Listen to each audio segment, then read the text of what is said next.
Obrigado pelos recursos, o tempo. Muito obrigado pela vida de cada um de nós, Senhor Deus. E nós te pedimos neste momento, Senhor, que o Senhor dê a todos nós sabedoria, para que nós possamos entender, e em especial, Senhor Deus, poder verificar as nossas vidas diante da tua santa palavra. Abençoa-nos, Senhor, e nos guarda, no nome de Jesus. Amém. Os irmãos estão ouvindo bem aí atrás? Está um pouco baixo, eu estou achando. Boa noite, boa noite, boa noite. Agora acho que melhorou. Melhorou um pouquinho, não foi? Tá. Nós, no domingo passado, nós falamos a respeito da carta aos Hebreus. E nós falamos várias coisas a respeito disto. E o que nós não temos certeza é de quem é o autor. Nós não temos certeza de onde estavam os leitores, se eles estavam em Roma, se eles estavam em Jerusalém. Mas algo que nós precisamos ter certeza é que esta carta, ela foi escrita para pessoas semelhantes a gente. Pessoas que verificaram que o cristianismo era muito mais sério do que elas pensavam inicialmente. Algumas pessoas podem achar que o cristianismo é uma religião, e quando nós nos convertemos verdadeiramente, a gente percebe que não é uma religião. O cristianismo é uma forma de viver. E essa forma de viver, ela foi nos capacitada quando nós cremos. Quando Deus nos fez crer. Ele alterou a nossa percepção, a nossa natureza, e nós ficamos dispostos a abrir um livro e encontrar neste livro os motivos e as razões para as nossas decisões, para justificar a nossa nova vida. Então, o autor aos Hebreus, ele verificou que algumas pessoas, fundamentalmente as pessoas que eram do judaísmo, por isso que o termo hebreus, pessoas que eram do judaísmo, que tinham os benefícios da religião oficial, pessoas que gozavam de certo prestígio, de certo status. No momento que essas pessoas se converteram verdadeiramente, elas perceberam que o que elas consideravam vantagem estava desaparecendo. Eles tinham uma vida fundamentalmente social entre os judeus, seja em Jerusalém, seja na Grécia, seja na Itália, eles tinham uma vida social. E no momento que eles se convertiam ao cristianismo, esta vida social começava a perder privilégios. E agora, o Império Romano começa a perseguir os cristãos. Então, eles se veem tentados a voltar à vida que eles tinham antes. E isto acontece muito na vida cristã. Eu não falo de pessoas que eram judeus e que tiveram uma experiência negativa e voltaram para o judaísmo. Eu falo de pessoas que um dia levantaram a mão num culto, num dia participaram dos jogos, num dia participaram dos cânticos. E quando essas pessoas se deparam com a verdade do cristianismo, elas preferem voltar para o mundo onde elas estavam. Isto é muito comum, principalmente quem já está há muito tempo na igreja. Nesse caso, nunca se converteram. Mas mesmo os convertidos, nós precisamos saber, Deus pegou pessoas pecadoras e transformou em servos seus. Mas nós somos pecadores. Nós temos questionamentos que nós fazemos a respeito de nós mesmos. Muitas vezes nós ouvimos certa instrução que a gente vê que é da Bíblia, a gente confere com a Bíblia e a nossa mente reluta em considerar aquilo como um padrão da vida da gente. Mas o crente, ele, como diz o próprio texto de Hebreus, ele não retrocede para o mundo, para o mundanismo.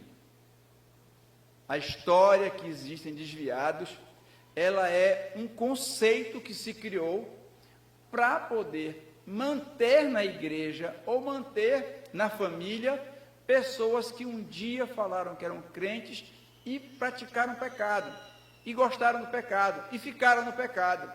E as pessoas dizem, não, isso aí é crente, mas ele está desviado. Se você perguntar de qualquer pessoa que afirme isto, onde é que está na Escritura uma instrução de Deus clara a respeito desses casos, as pessoas não apresentam. Eu quero, irmão, muito obrigado. As pessoas não apresentam.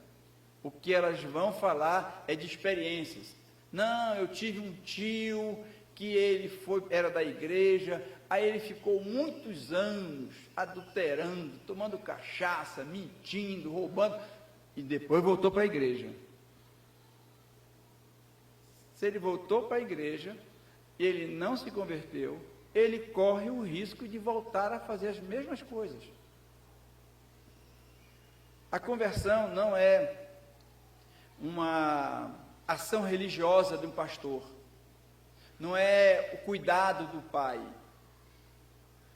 A ação religiosa do pastor, o cuidado do pai, isto são elementos que constroem valores cristãos, mas a internação dos valores cristãos, de forma que você reconheça quem você é, reconheça o que você faz e para onde você vai, isto só Deus faz.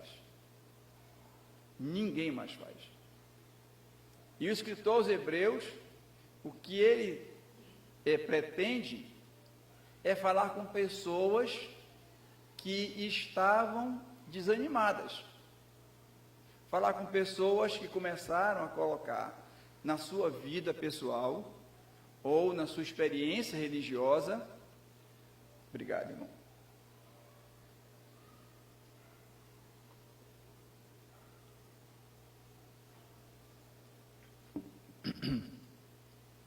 Ou na sua experiência pessoal ou na vida religiosa, mais valores.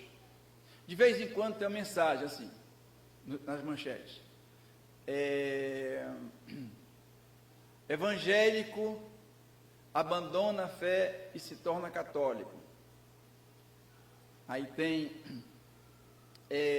batista, agora é adventista.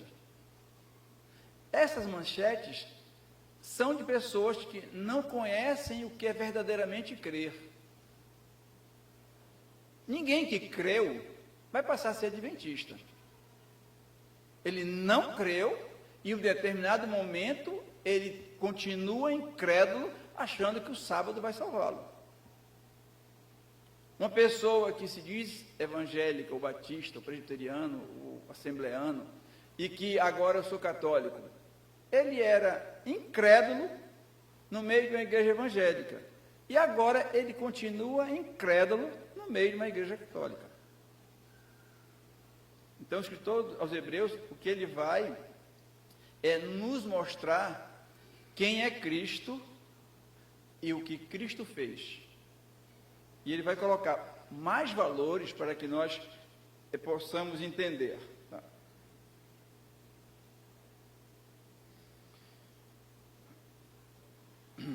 Então, nós vamos ler.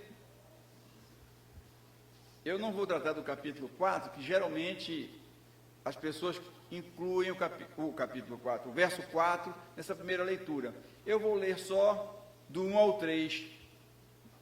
E eu coloquei aqui. Tá? Até eu coloquei aqui.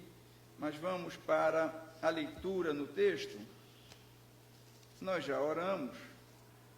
E a gente espera que Deus nos ensine.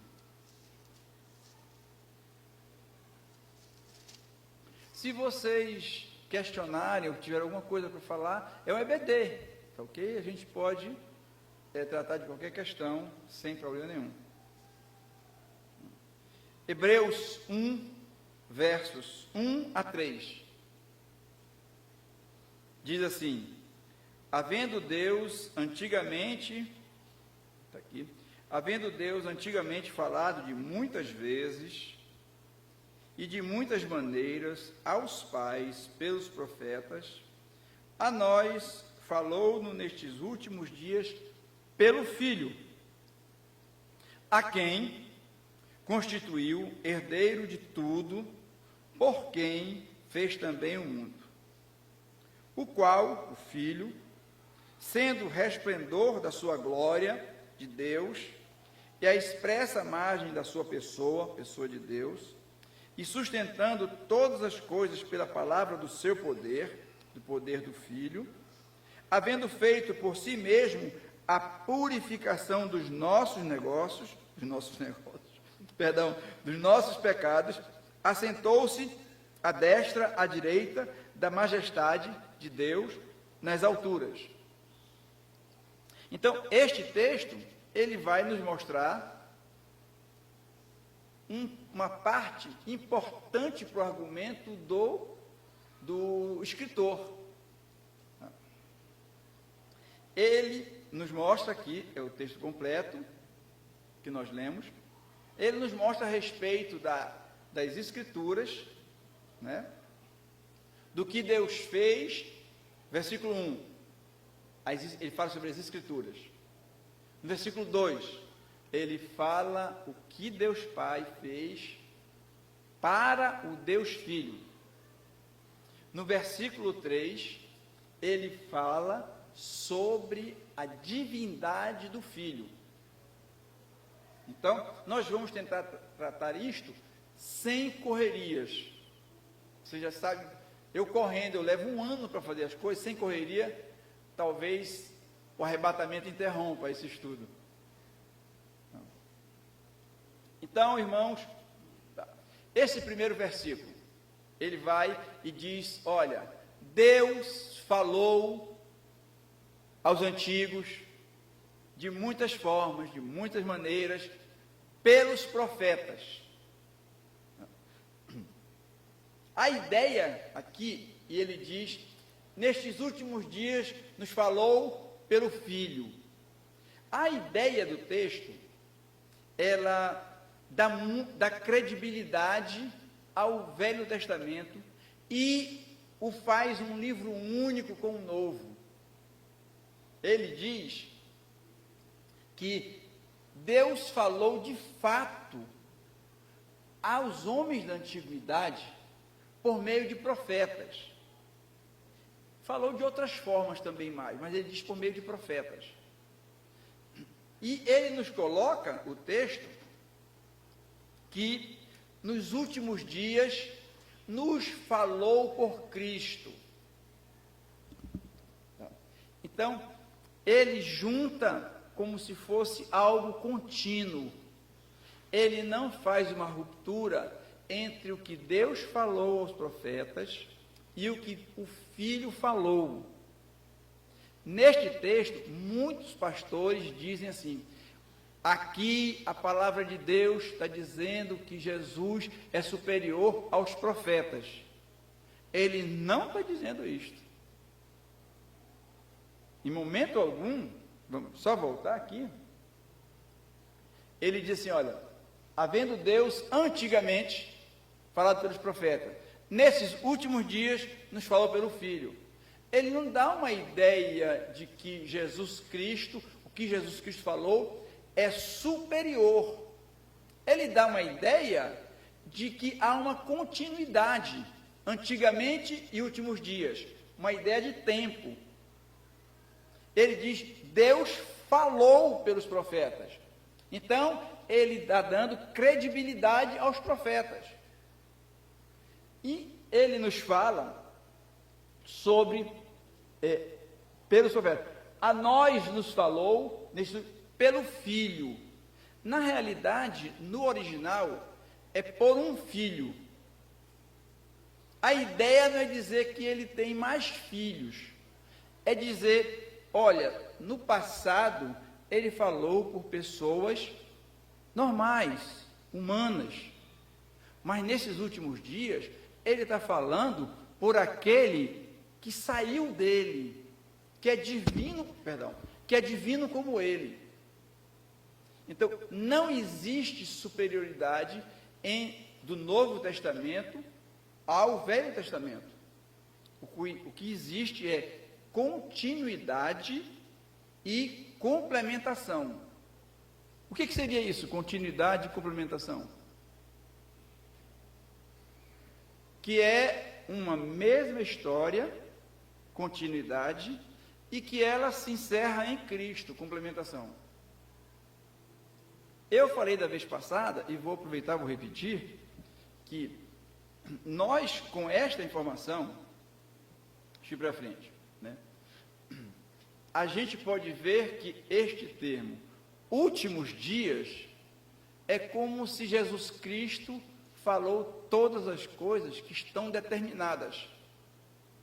E quando eu estava estudando, veio no meu coração que todos nós que ouvimos o Evangelho, sabemos o que vai ocorrer. Não sei se alguma vez já passou pela mente de vocês. Deus confiou a gente tudo o que vai acontecer. A gente está vendo a guerra da Rússia contra a Ucrânia. A gente viu a pandemia. E a gente sabe que as coisas vão ficar muito piores. Vão ficar muito piores. Por quê? Porque Deus falou que vai ser assim. A Organização Mundial da Saúde já antecipou. Elas não sabem quando mais virá uma outra pandemia. A Rússia está alertando que os países nobres, países da Europa, que a gente sempre conheceu como países que não se envolviam com nada, que a Rússia vai entrar lá. Finlândia e Suécia. As pessoas que estão morando na Rússia estão indo ao supermercado e não estão encontrando comida.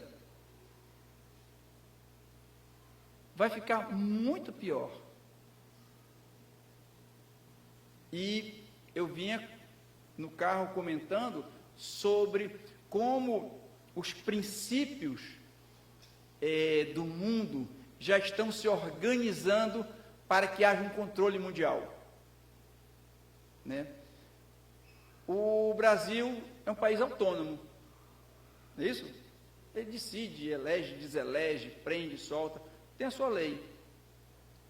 Na pandemia, quem foi que entrou no Brasil para estabelecer o que deveria ser feito e o que não deveria ser feito? Vocês lembram? Do ponto de vista de saúde. A OMS. Onde é a OMS? Em algum lugar do mundo. Mas eles entraram aqui. Graças a Deus também. Eles entraram aqui e eles é quem foram orientando as políticas públicas de saúde. Há muito tempo atrás, a gente deixou de ouvir isso. Vocês, o jovem não sei, FMI, vocês sabem o que é isso? Não, né? Quem é mais velho lembra da FMI. Sabe o que é? Mais ou menos? É um Fundo Monetário Internacional. O que ele faz? Ele empresta dinheiro para as nações. E as nações usam esse dinheiro. Depois, ele vem e ele determina a política econômica daquela nação. As pessoas não têm liberdade. A gente vai fazer agora um salário-desemprego para prevalecer durante um ano. A UFMI disse, não vai ter nem salário-desemprego. Quem desempregar, que morra. Então, o que existe é que já estão sendo postas as regras, o regramento mundial, em que a gente sabe, porque nós sabemos que nós estamos nos últimos dias, já existem esses valores dos últimos dias. Então, tudo que está determinado vai acontecer. O que me entristece às vezes, quando eu passo a ver isto, é que assim como Deus salva as pessoas, e a gente vê isso na vida das pessoas, bilhões de pessoas serão condenadas. Bilhões. Não serão poucos condenados. Quando Deus se refere ao número de pessoas condenadas e ao número de pessoas salvas, ele diz que o caminho da salvação é estreito e diz que o caminho da perdição é largo. E isso é uma preocupação que nós devemos ter com os nossos filhos. Isso é uma preocupação que a gente deve ter com os nossos irmãos, com os nossos pais. E isso é uma coisa meio dramática, é a gente verificar que pessoas estão brincando de ser crente diante de um cenário que já está começando a ser mais veloz. Eu estava lendo o texto de 1 Coríntios, hoje ou ontem, não sei. Quanto esforço é feito por conhecimento? E está certo a gente estudar, tentar ter uma profissão. É certo, certíssimo.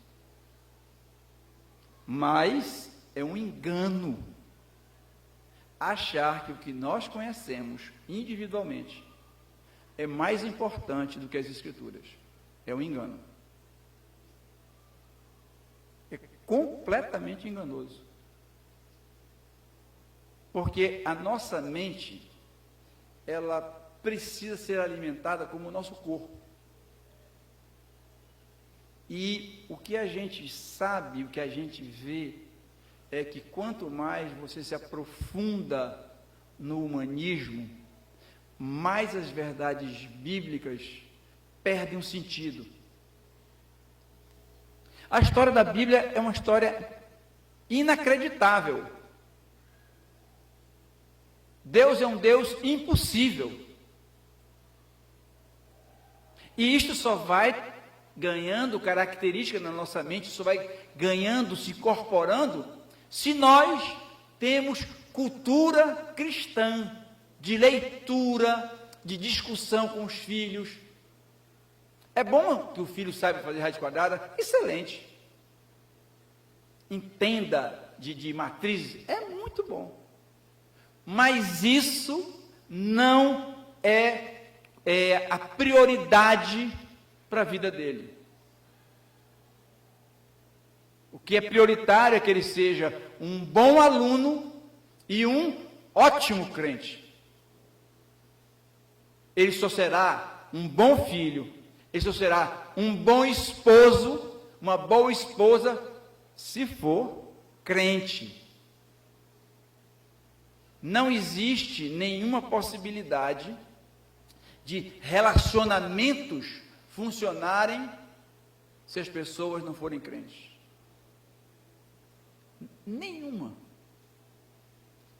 A gente, não sei se vocês acompanham os casos de cantores que casam, eles casam aí, vão assim para lugares maravilhosos e fazem declarações de amor e fazem casamentos maravilhosos, declarações de amores linda, linda, linda. No máximo 2 anos depois, vem à tona a patifaria, a bandalheira que era a vida deles. Se não for crente, não tem relacionamento, não tem casamento. E isto está determinado, porque nos últimos dias, eu falei várias vezes isso, nos últimos dias a gente sabe que a situação vai piorar bastante. Será muito pior. Então nós vivemos no último e conclusivo momento da história humana, né? Mais pessoas já disseram isso há 200, 300 anos atrás. E certa vez eu estava conversando com um pastor sobre isto, E ele me falou sem titubear. Eu falei que nós estávamos nos últimos dias, que o Senhor estava perto, que os indícios mostravam. E ele falou, não acredito nisso não. Já houve pandemia, já houve isso e aquilo. Já houve pandemia, com maior mortalidade que a nossa. Mas nunca houve o esfacelamento das nações, nunca houve a facilidade tão grande de se criar um controle único, um cadastro único, e nunca houve uma mobilização mundial em torno de grupos. Nós temos o mercado comum europeu, nós temos o NAFTA, que é, acho que é dos Estados Unidos, nós temos o Mercosul. Você, com a carteira de identidade, você vai lá para Rondônia, quando chega na Bolívia, a pessoa, passaporte? Não. Identidade, a pessoa mostra o RG. Como se estivesse saindo daqui de Manaus para Belém. Só o RG. Aí passou da Bolívia, vai lá para a Colômbia, o RG. Então, está existindo mesmo um movimento para unificar os povos.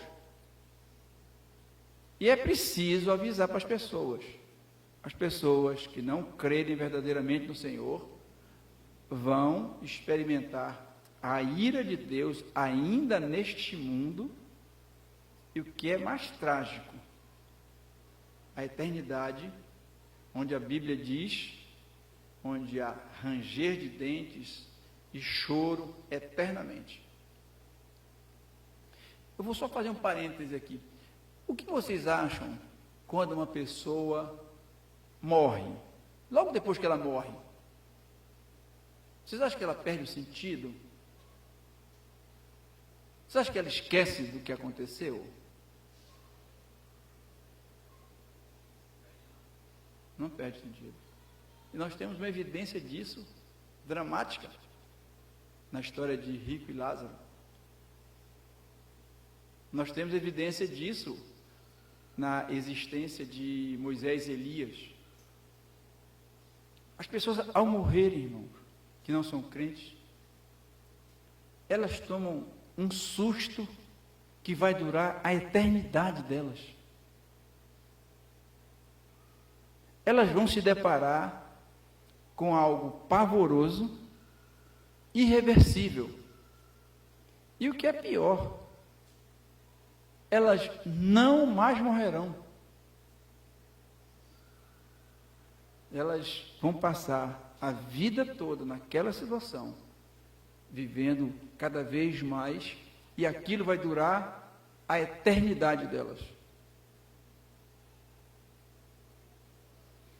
A gravidade do inferno é do tamanho da bondade de Deus em sacrificar seu próprio filho. Não existem pesos diferentes nisto. O juízo de Deus é tão profundo e tão grave quanto a bondade de Deus em nos salvar. E, voltando ao nosso texto, quando a Bíblia diz que Deus falou antigamente, de várias formas, pelos profetas, e nos últimos dias nos falou de Cristo, Ele nos mostra que nós temos todas as coisas, toda a informação que nós precisamos saber, nós temos. Deus não nos escondeu nada, nem nos esconde nada. Ele nos diz o que Ele fez, Ele nos diz a importância do Evangelho, e Ele nos diz a responsabilidade que nós temos, e Ele nos diz a gravidade de não crer. Nós temos todas as coisas. E o que é mais grave ainda, é que Ele diz que a própria natureza revela que o homem é indesculpável. Mesmo aqueles que nunca ouviram o Evangelho. Quem quiser pode ler em Romanos 1, 2 e 3. Ninguém é desculpável diante de Deus.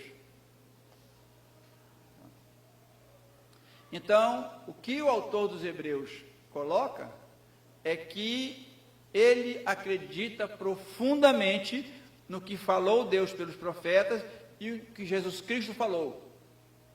Este é o fundamento que ele tem para todas as verdades que ele vai colocar na carta. Deus falou com a humanidade. E ele não vai discutir sobre questões paralelas. Ele não é um apologeta. Apologeta é aquelas pessoas que você... Tem vários vídeos de vários apologetas. São aquelas pessoas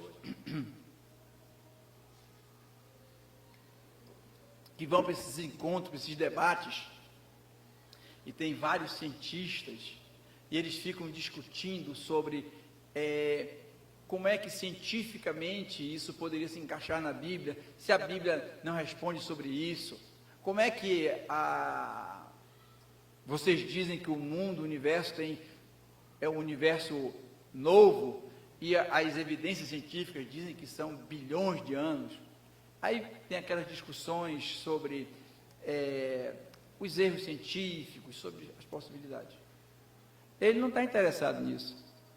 O que ele diz é o seguinte: Deus falou, e Jesus Cristo falou, e baseado nisto, eu não vou discutir com quem acha que Deus não falou ou falou. O que eu vou falar é porque eu tenho absoluta convicção, e eu tenho historicidade, tenho experiência interior, e tenho amor por vocês, porque eu vou falar. E eu gosto disto no escritor. Todo mundo tem um tempo de vida cristã, onde preferiu mais um determinado segmento da vida cristã, de conhecimento, que outro. Tem pessoas que se dedicaram muito a estudar as línguas originais, que eu acho muito bonito. Há pessoas que vão em busca de respostas racionais para a fé, que são apologetas. Há pessoas que gostam muito de teologia, que foi o meu caso, gostava muito de teologia. Então, Deus constitui várias pessoas. O que esse escritor dos Hebreus, o que ele vai colocar é que ele tem o Velho Testamento provando quem é Jesus Cristo, e todas as pessoas devem entender o Velho Testamento em Cristo. E ele vai falar isto, né? Então, quando Jesus Cristo falou, o que ele entende? Que não tem mais novidades. Se vocês forem assistir vídeos, tem várias pessoas, é que Deus falou para mim, Deus me falou, e eles têm uma voz assim mais rouca. Hoje eu estou até mais parecido. Deus falou comigo, irmão. Deus falou comigo, falando que... E o escritor dos Hebreus diz que isso é mentira. Porque quando ele usou o verbo, falou de Jesus Cristo, ele falou que tudo está revelado aos homens e aos filhos dos homens. Tem pessoas que dizem o seguinte, assim, Deus me falou que tem um irmão aqui que está à procura de emprego. Essa semana, irmão, você vai ser abençoado, Deus me falou isso. Tem 1000 pessoas ali, entre os 1000 tem uns 100 desempregados, ele vai falar para um, e aquele lá que nunca leu a Bíblia, vai dizer, aquele é um homem de Deus. A mentira em nome do Evangelho. Então, como é que se caracteriza a novidade? Novidade é aquilo que a gente não ouviu. Nunca no movimento cristão, na vida cristã, aconteceu. E aparece uma pessoa que vai trazer aquilo de verdadeiro. Vocês devem ter ouvido que estão vendendo, mas não que vendem não, é de graça. Tem um tipo, o sacerdote, o sumo sacerdote, na velha aliança, ele tinha uma placa no peitoral dele aqui, e essa placa no peitoral ela tinha encravado 12 pedras, que representavam as 12 tribos de Israel. Tem uma igreja aqui em Manaus, que eles estão vendendo esse peitoral. Vendendo não, é de graça, eles dizem, é de graça. E você vai verificar, pegue esse peitoral e você vai verificar como a sua vida vai mudar. Eu morei no Ceará, o irmão Jonas sabe disso. Tem muita macumba no Ceará, né? Muita macumba. E tinha uma senhora que trabalhava lá em casa, o nome dela era Rocilda, dona Rocilda. E ela era macumbeira. Os meus pais eram católicos. Não existe nada mais próximo. Macumba e catolicismo romano. Espiritismo e catolicismo romano.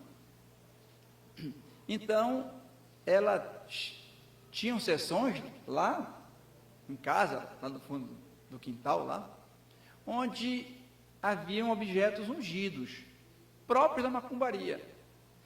Estas expressões que a gente está verificando como cristãs, isso são uma repaginada, uma renovada na macumbaria.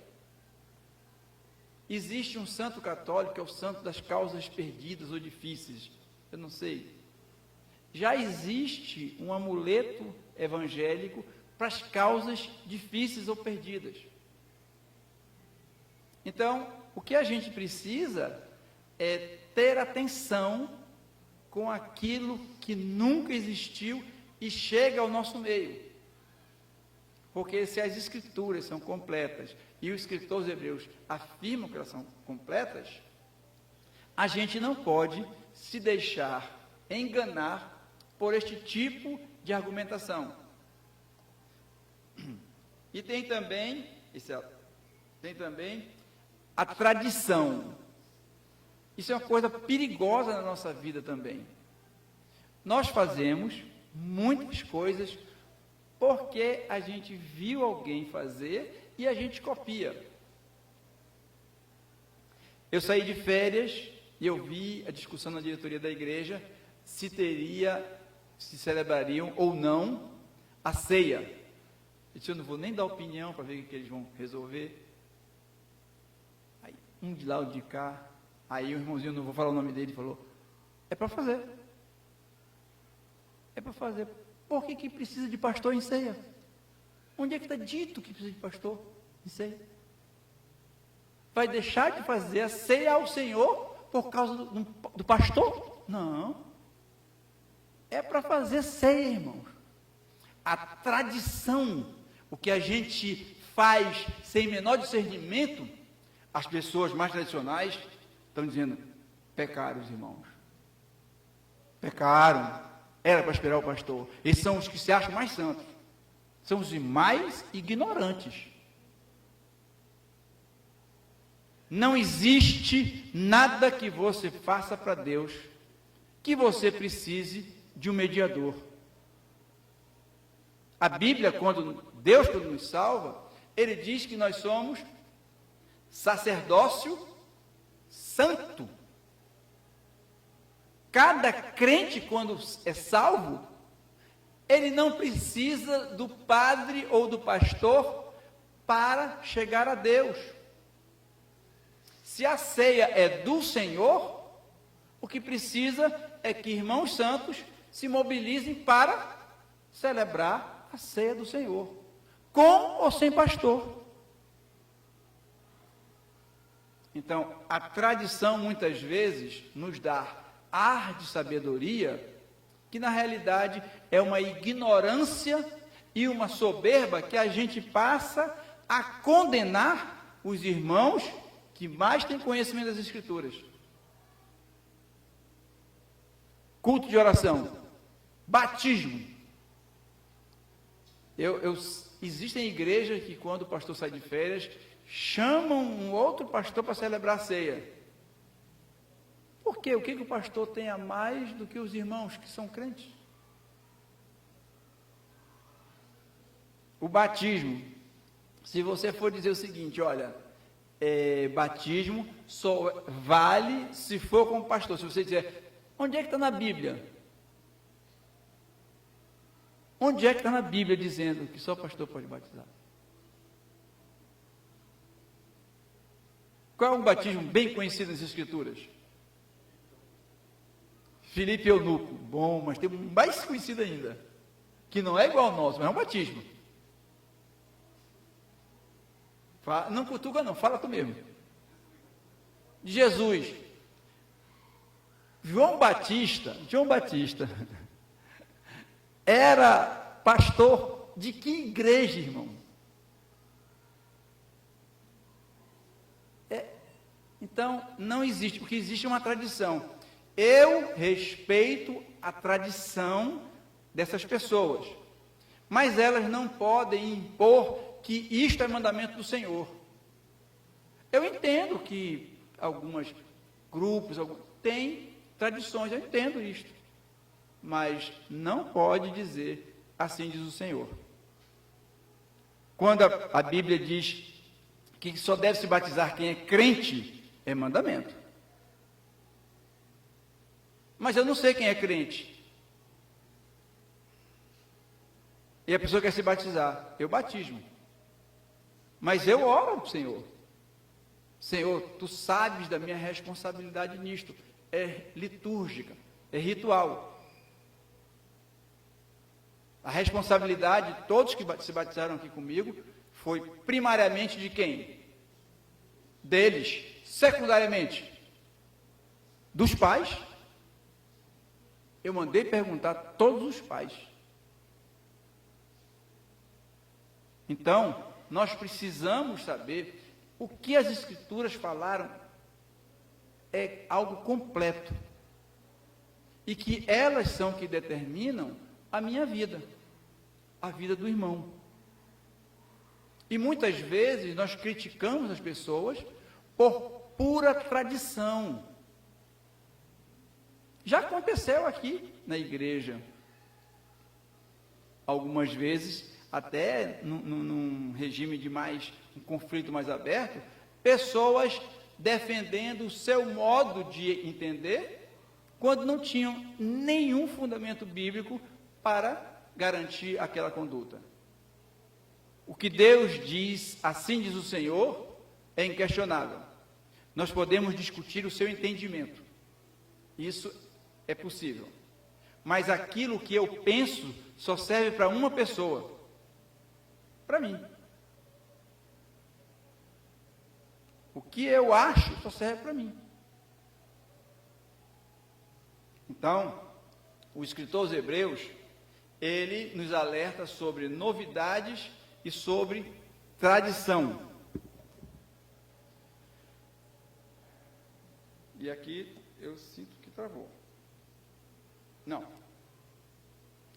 O que nós vimos até agora, a gente tem pouco tempo, o que nós vimos até agora foi que o escritor aos Hebreus, ele inicia a carta onde ele vai falar a respeito de Jesus Cristo e do que ele fez por nós.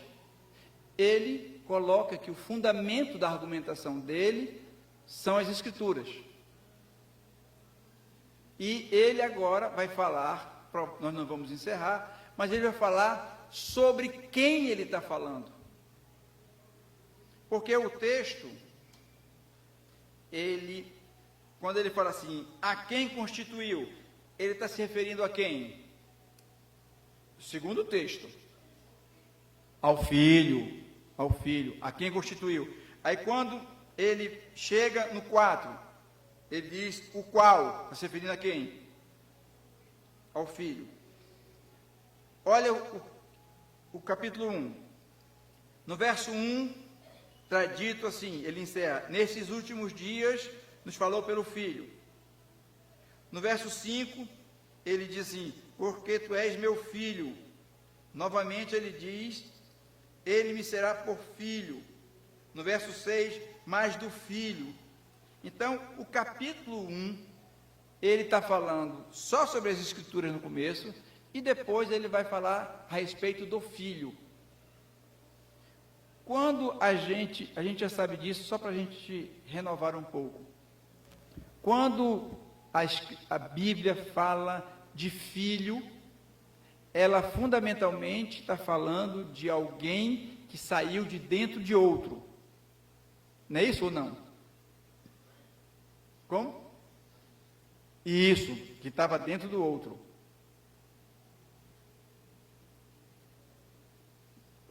Se ele estava dentro do outro, ele participa de pelo menos duas características do outro. Quais seriam?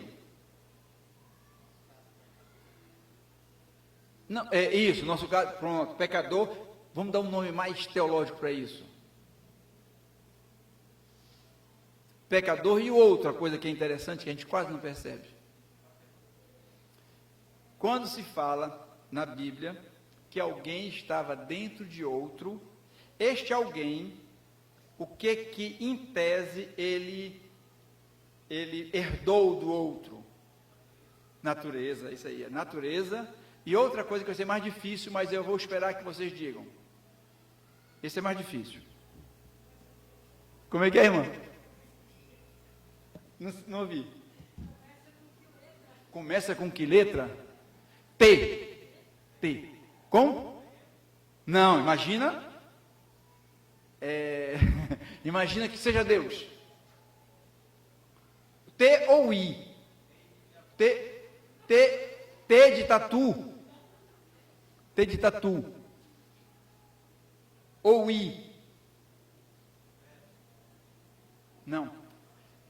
Jesus Cristo estava dentro de Deus. Ele fundamentalmente herdou duas coisas de Deus. Quais seriam? Uma tu falaste, a natureza.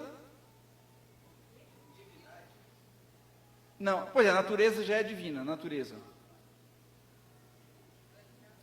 Não, T ou I. Começa com T ou... Com?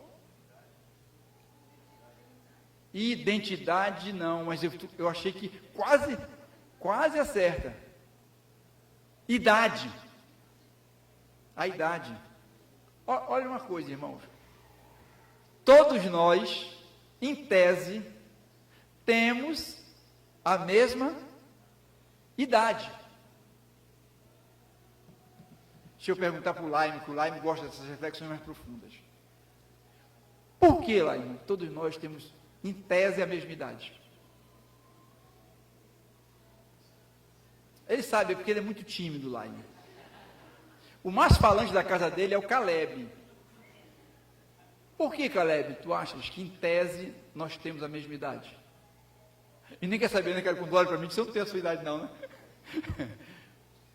Jonas, o pensador. Como? Não. Todos nós, isso, o Adailton acertou. Sim, irmão. Todos nós estávamos em quem? Em Adão. Então, em tese, nós temos a mesma idade.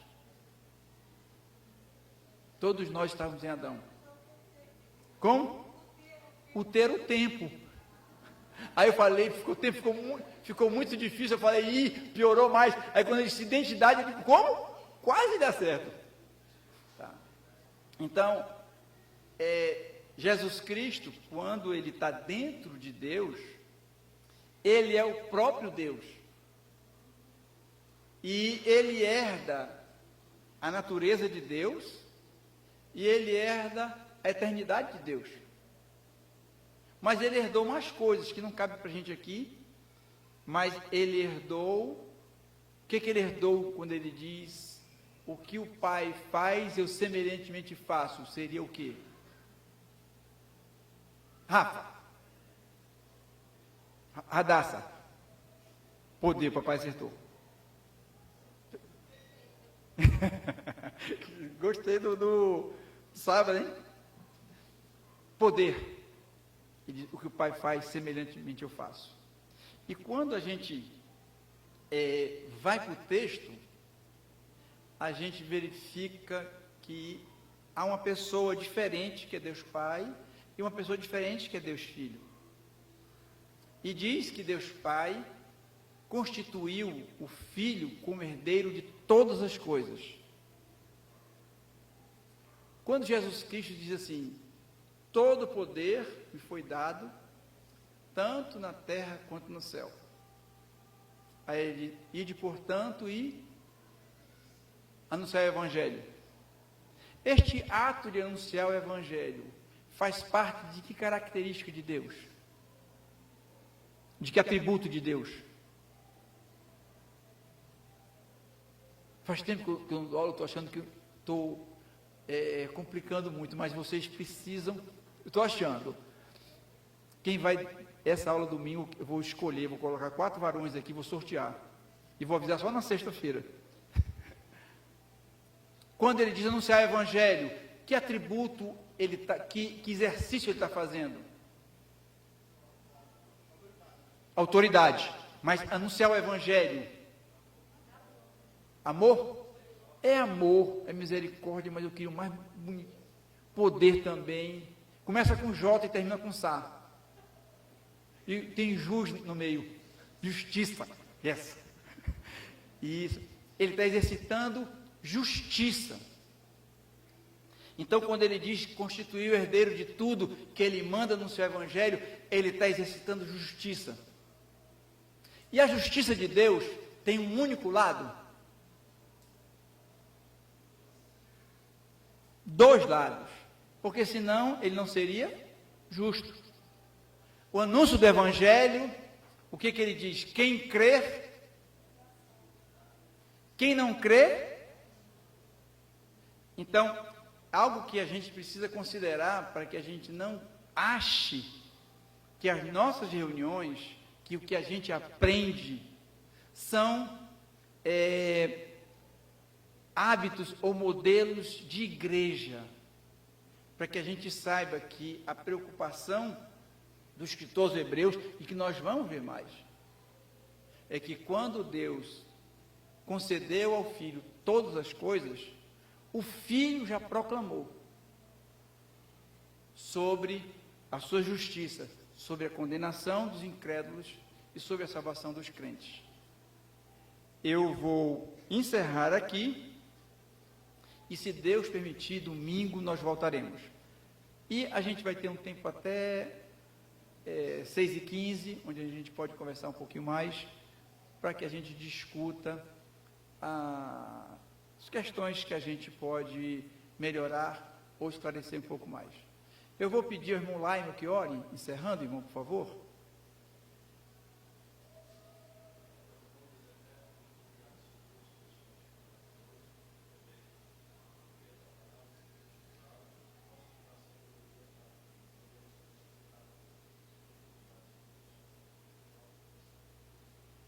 Amém, Senhor. Então,